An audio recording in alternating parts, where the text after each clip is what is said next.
not.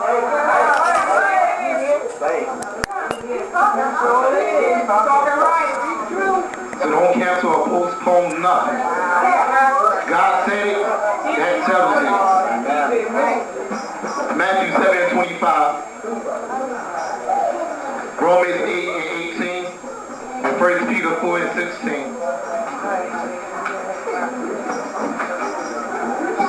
Y'all can write them down because I know some of y'all ain't been to Bible study all year. And you all know what 1 Peter, even though it's all the way at the back, Matthew, in the New Testament too, we only got 56 books. So anyhow, Matthew 7:25. And the rain descended, and the floods came, and the winds blew, and it beat upon the house, and it fell not. Look at your neighbor and say, neighbor, it beat upon the house, and it fell not. When it was founded upon a rock. Romans 8:18, I wish y'all see where I'm going with this. For I reckon that the suffering of this present time. For I reckon that the suffering of this present time are not worthy to be compared with the glory that shall be revealed in us. Praise Peter 4:16. Yet, if any man suffer as a Christian, let him not be ashamed, but let him glorify God on this behalf. Look at somebody say on this behalf. Amen. You may be seated. I simply want to tag this text and preach for just a few minutes. If you be so kind, look at your neighbor and say, neighbor, I didn't plan it, but it happened. Come on, look at somebody else and say, neighbor, I didn't plan it, but it happened. We live in a day and time with the world calling right wrong and wrong right. We have just gotten things out of place and out of order. We have gotten to this place to where we have this I don't care or whatever attitude. We have just gotten so high class, sophisticated, stuck up, and sedated to the point that we have forgotten what really matters and what counts. We are in this place where every man is for themselves, where it's all about me, myself, and I. We forgot the bridge that we had to cross and have to cross. Look at somebody say, I didn't plan it, but it happened. We got to this point to where can't nobody tell or show us nothing. Listen, things will not always go according to schedule or plan, but you need to know that Jeremiah 29:11 declared, I know the thoughts that I think toward you, says the Lord, they are thoughts of peace and not of evil to give you an expected end. Look at somebody and say, you got an expected end. No, I didn't plan it, but it happened. Nobody wakes up and say, oh, today I think I'll be a crackhead. Oh, today I think I'll be an alcoholic, or today I'll be a junkie or a preach prophet. I'm trying to, but they say it on me. But something went wrong. I can't give you the exact date and time, but something took place. I don't know what, when, where, nor do I know why, but I don't even know how long it's going to be, but something is messed up, out of place, and out of order. And the thing about it, I didn't ask for it. I sure didn't agree to it. I definitely didn't sign up for it. I didn't vote, nor did I volunteer. However, I do realize some of it, I brought up myself based on the choices and the decisions that I made. But the rest of this mess is not my fault or my problem. I come to find out that people will be people. I come to find out that everything that people said about us wasn't a lie. And the thing that they said wasn't as bad as what they did not know. But I promise to tell the truth, the whole truth, and nothing but the truth. Because all it was doing was prepping us for the preparation stage. Look at your neighbor and say, neighbor, the only thing you was doing was being prepped.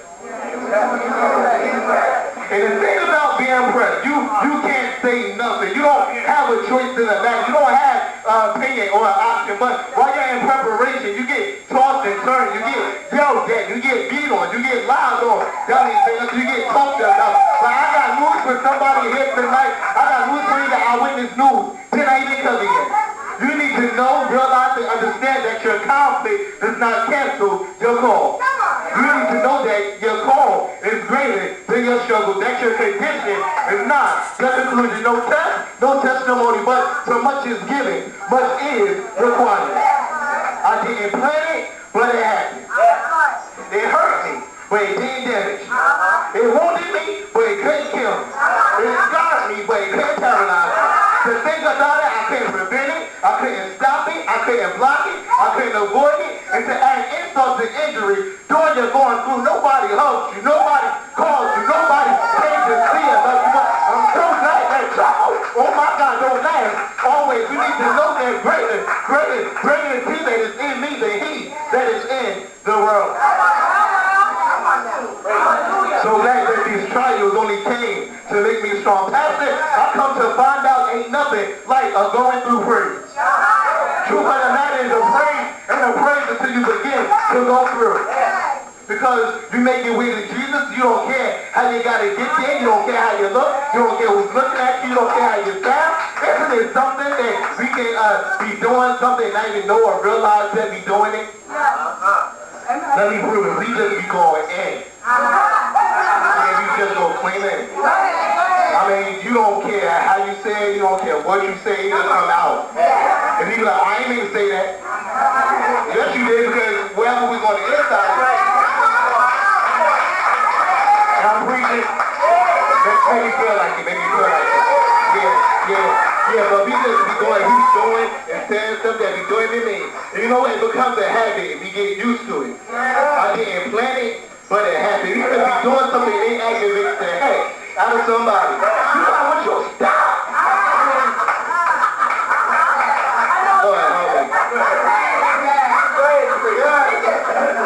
But correct me when I'm telling you when I'm right, and correct me when I'm wrong. We have not arrived. We are still in route. Therefore, our praise must match our affliction. So my attitude and my motto is, if I don't invite it, then I don't have to entertain it. I ain't never seen so many liars, backbiters, and tellers in the house of God that everybody trying to make themselves look good. I said, this is the church anniversary, right? I mean, even the medicine bottle got a warning label on it. Nobody told me, preacher, I'll be going through like this. Nobody told me that they'll be talking about me. Nobody told me that they're scandalizing my name. Nobody told me that they're still from the church. Nobody told me that they're backbiting. Nobody told me that.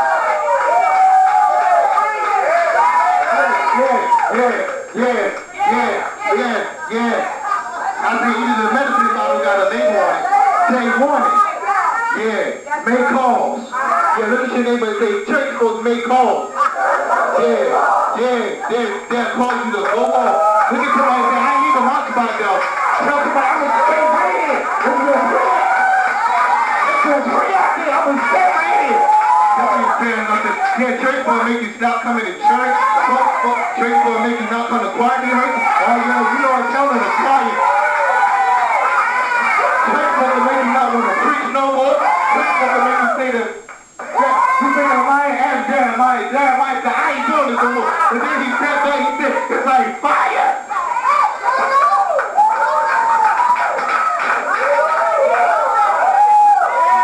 Yeah, that ain't warning, but I got a warning for you. Look at your neighbor and say, neighbor, I got a secret to tell you. But you can't tell nobody. Look at somebody and say, neighbor, Betty is looking for you. Yeah, I said, look at somebody and say, neighbor, Betty is looking for you. Good, slap your neighbor high five and say, release is at my house.